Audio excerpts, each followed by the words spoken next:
We're talking about the fact that the president went on the record saying we need to not only end the filibuster, but specifically just for this moment in the filibuster, take a temporary pause of the filibuster so they can codify Roe into law, superseding what has happened at the Supreme Court of the United States. I believe we have to codify Roe v. Wade in the law, and the way to do that is to make sure that Congress votes to do that. And if the filibuster gets in the way, it's like voting rights.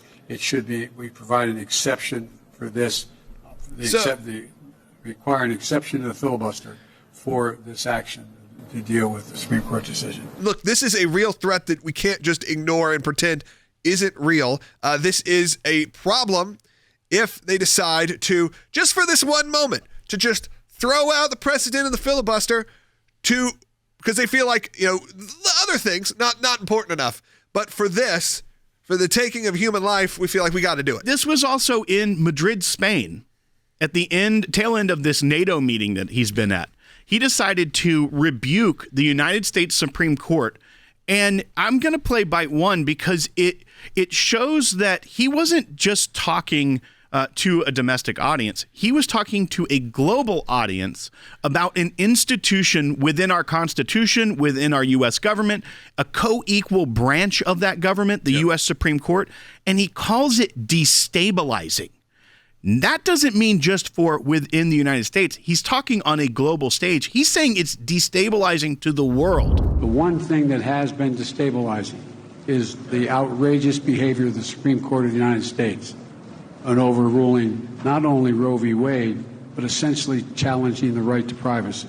We've been a leader in the world in terms of personal rights and privacy rights, and it is a mistake, in my view, for the Supreme Court to do what it did. The vice president saying, and tweeting out, I believe this morning, I'll have to pull up the exact tweet. Now, this isn't even from the Kamala Harris account. This is from the @VP account saying we have to codify Roe versus Wade into law. If the filibuster gets in the way, the Senate needs to make an exception to get this done. I don't know that it's necessarily the most prudent way for them to go into this is to try to do something at the federal level, because there is an argument to be made that the way that the ruling came down, because it's not found within the Constitution, does Congress have a place to actually make law based on that, or is this a state's issue? So if they are to get forward, I personally believe that there will be a challenge very quickly by states saying, hey, the Supreme Court just said this is ours. When there's issues like this, when a Supreme Court decision like this happens, you'd think sort of the end of the story. Now it goes back to the states as the Supreme Court ruled.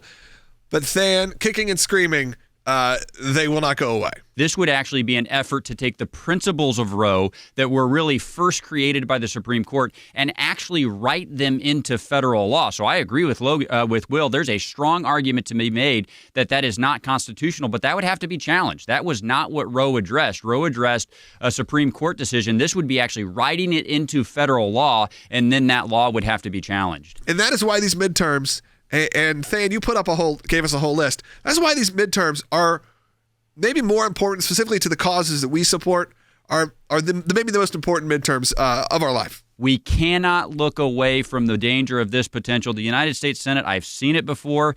This can happen, and you're right, Logan, there are 20 Republican seats that are up for defense this fall. If only a couple of them go Leader Schumer's way, all of a sudden, this math gets a whole lot easier for him. President Biden saying it's time to end the filibuster. Look, just for this.